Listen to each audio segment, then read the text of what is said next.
Welcome back, fellow fans of Clash of Clans. It is your host, Galadon, and this is episode 2 of the story of Galadon.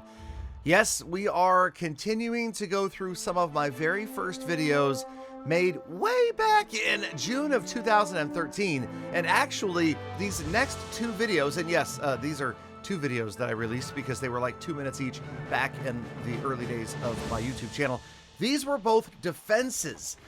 These were also defenses against top 20 players. These 2 players that attack and fail here, by the way, were top 20 in the world at the time in Clash of Clans. So that kind of just goes to show you how far the game has come as far as the skill of the average player.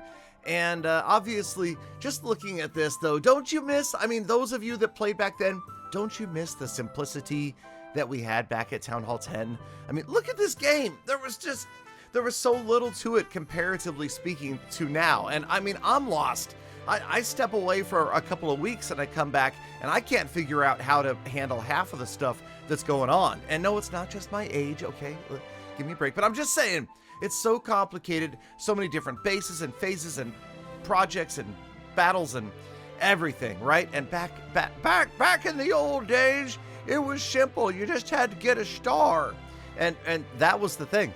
These top players sometimes would fail to get a single star. And here we are. It's close. 48% can't do it. And back then also, defense was truly the best offense. This was back in the days, and yes, clouds existed way back in Town Hall 10. They continued to get worse after this. But even back at this point in the game, it was really hard to find a base to attack. And sometimes players would, I know this is shocking for those of you that have recently picked up the game, players would wait hours to be able to attack one time.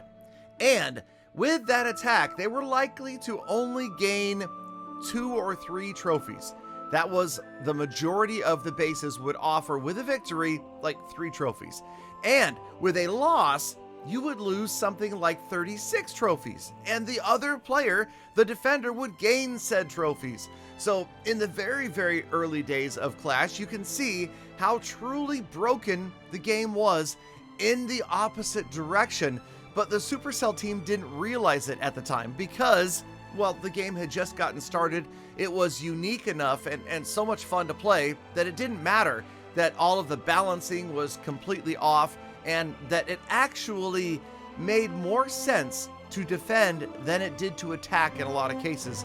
Because again, these are top players that are failing. And that happened, I would say, to the best players in the world.